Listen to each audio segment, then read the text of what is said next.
John Roberts, our senior national correspondent, on the man of the moment. Today is the day he said his real campaign would begin in Cleveland, John. So what is he up to today? Martha, good morning to you. Donald Trump is upstairs huddling with his staff. They're preparing for his speech on Thursday night, of course, and then the campaign rollout immediately following the convention. Melania's speech is also tonight. And, of course, the theme for tonight is going to be Make America Safe Again. Part of the way the Trump campaign sees that, of course, is immigration reform and securing our borders.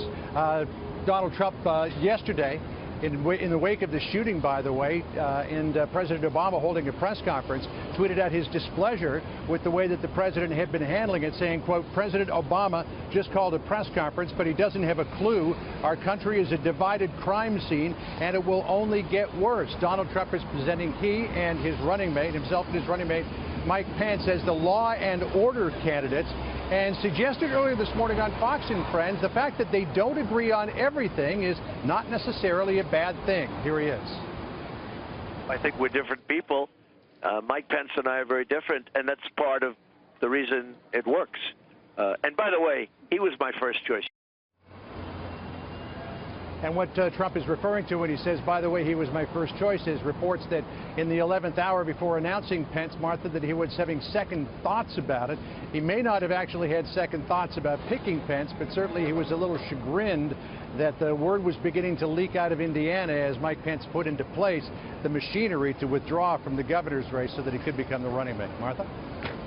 Yeah, that whole thing is one of those backstories that those of us who watch all this closely are very interested in. Did he really second guess this at midnight the night before, as some of those reports are saying? In any event, they were sitting next to each other on 60 Minutes, and Mike Pence, you know, they were going back and forth. We're going to get into this a little bit more with our panel coming up. But is it your sense from your reporting, John, that Pence is really going to be a real voice in this team?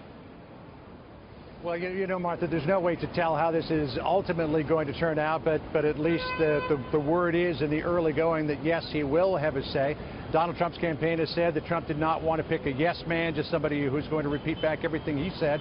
Donald Trump said in that 60 Minutes interview that his door will be open to Mike Pence, and Mike Pence said he plans to walk through that door and talk to Donald if they disagree on something. Here's Pence.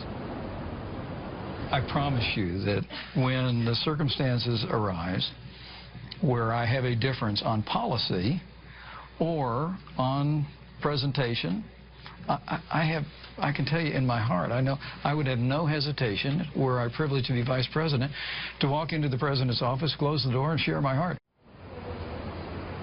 And a little piece of breaking news about the convention that we can report to you this morning, Martha. We learned just a couple of minutes ago that, in fact, Donald Trump not only will be there tonight to watch Melania's speech, but he will introduce her on stage to the Republican National Convention. Martha? All right, we'll look forward to that. Big night as everything kicks off. John, thanks.